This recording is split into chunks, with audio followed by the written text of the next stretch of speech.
Hello, Pueblo.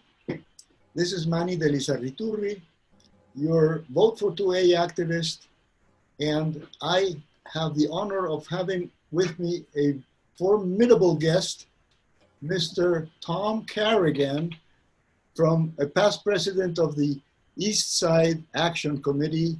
And Tom, welcome to our Vote for 2A campaign, and take it from there, my friend. Okay, thank you, Manny. Hi, everybody.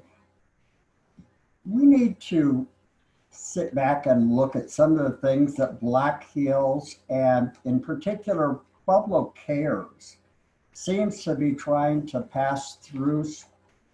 Evidently, for some reason, they think we're fairly uneducated here, which is surprising since we've got an incredible amount of smart people in this community. We've got education coming out of our ears, and Black Hills doesn't seem to understand that. My biggest concern, I voted voted for this.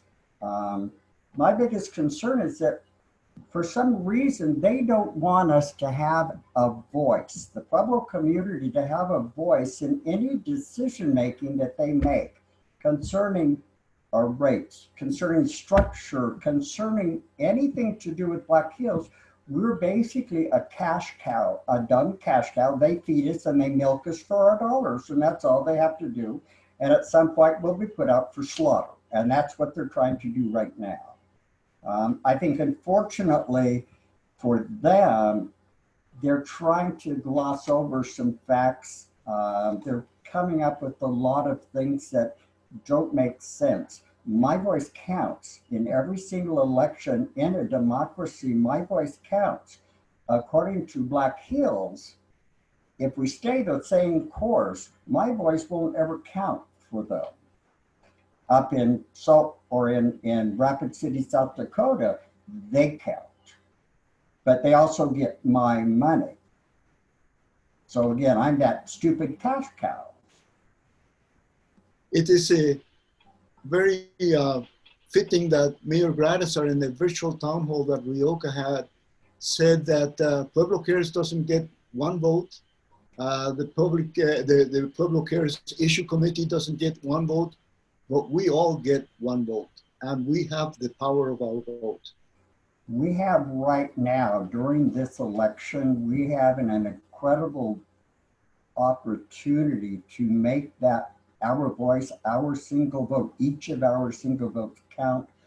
And I think it's important that we do that. One of the coolest things that I thought has come up, and I'm not quite sure where this came from, is in the last couple of weeks on TV, on their commercials, all of a sudden, it's going to cost Pueblo $1 billion. $1 billion.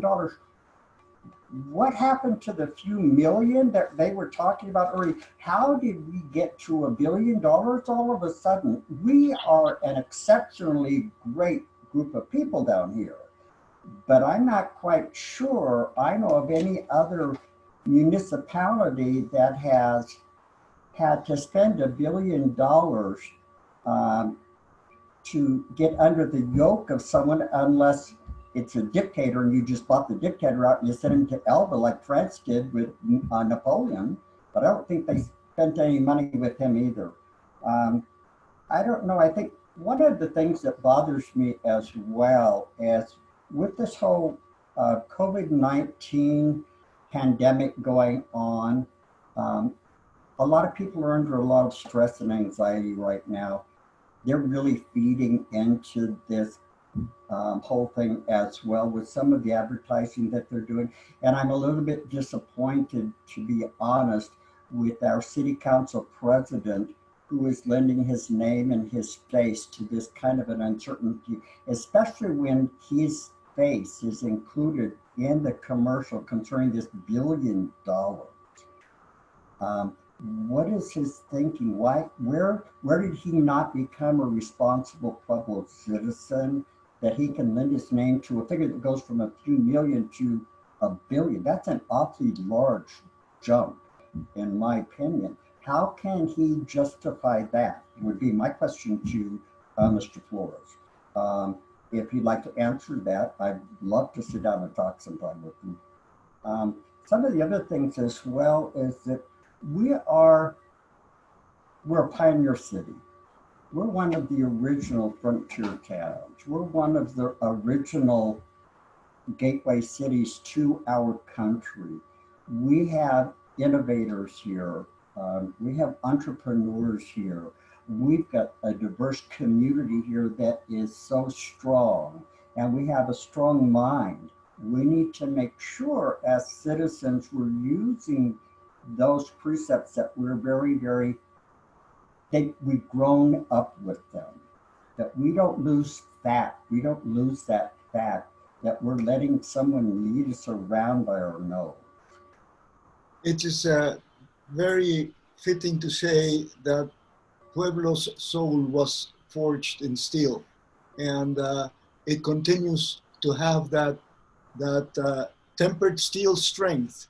And Pueblo hopefully will show the Southwest and the rest of the United States what a leading community we are in terms of taking power into our own hands and taking control of our future. You know, people have to remember, we're not just the city of steel, we're the city of heroes. Through that, Let's make sure we've got one of the only two places in the United States for all of these American heroes. One of the only two places, the only two other place again is the Pentagon. Come on. We can stand up for ourselves and not be afraid. You know, it's okay. It's part of who we are as a community. And I think that we forget that. We forget that we're a very proud community